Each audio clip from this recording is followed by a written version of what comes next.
Okay, you're going to want to listen closely to this one. Think of what you're about to see as a declassified field guide. It's the secret playbook for how to survive in the modern workplace. We're calling it the RiteC'AIpy Chronicles, and really, it's a masterclass in the art of plausible deniability. Everything, and I mean everything, kicks off with this single, kind of chillingly confident line. Now, that's not just a statement, you know? It's a promise. A promise that in this high-stakes game of corporate survival, the system is actually rigged in your favor, but only if you know the rules. So how does it all work? All right, picture this. You're at some soul-crushing year-end press conference. The CFO is just mumbling through slides packed with numbers nobody understands. And if you look around, it's this synchronized ritual of disinterest. Everyone's nodding or doodling, just there. In that world, your only real job is to be physically present, to get your name on the article. The byline. That's the whole game. But okay, what about the actual writing? Well, in the cab on the way back, our hero here pings their secret weapon, an unauthorized AI partner. Its name? RiteC'AIpy. You get it? RiteC'AIpy. Look, this isn't just another app. It's a co-conspirator. It's the solution to a problem you're not even allowed to say you have. And just like that, RiteC'AIcopy delivers. The copy's ready to go. But here's the truly brilliant part. It doesn't just write, it gets the whole ecosystem. It knows the CEO has a thing for the phrase on track, so boom, that's your headline. It knows the company buys a ton of ads, so it nails the perfect tone for editorial to approve it without a second glance. This thing isn't just writing prose, it's plain politics. So, this leads to the most important question, right? How on earth do you keep this a secret? How do you not get caught? You'd think the answer is to be perfect, but nope, it's the exact opposite. See, in a world full of human error, a perfectly clean piece of copy is a massive red flag. The real strategy here? You have to weaponize your own incompetence. And this next part, honestly, this is the masterstroke. RiteC'AIpy has what's called a quirk dashboard. It's analyzed all the journalists' previous work, so it knows their signature mistakes.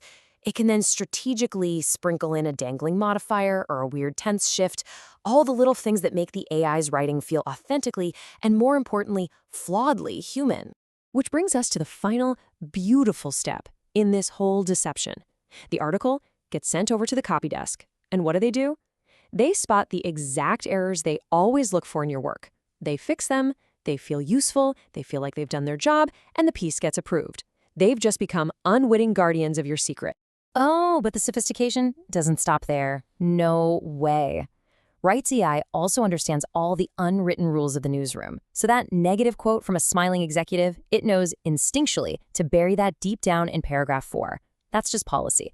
It's reading, subtext, and body language, all from a quick brief you typed in a cat. So it all comes together in what we call the perfect loop. It's a 5-step process, this weird kind of symbiosis. You attend the event just to get the byline and observe the subtext. You feed those observations to the AI.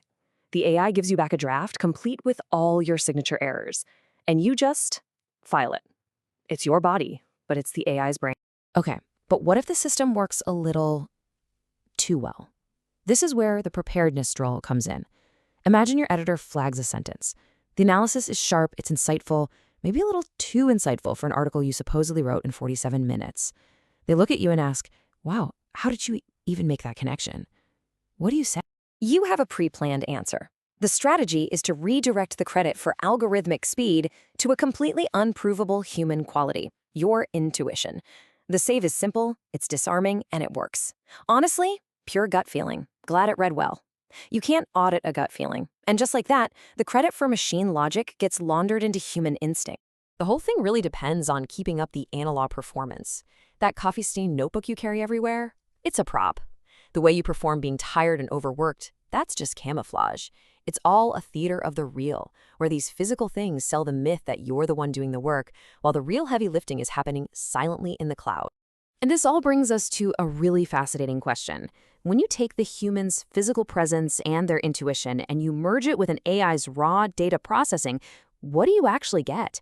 It's this strange meeting of minds, a new kind of partnership where, honestly, you can't really tell where the human ends and the algorithm begins. So let's just be honest for a second. Take a hard look at your own work life. The tools you use, the little shortcuts you take. Is your workflow really functional?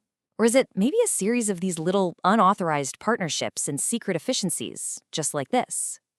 Because what this whole satirical story really shows is a simple, maybe provocative truth about our times. The most important partnerships, the ones that are really shaping the future of work, they're not always going to be on the official org chart. They're being built right now, in the back of a cab, with a single command: write.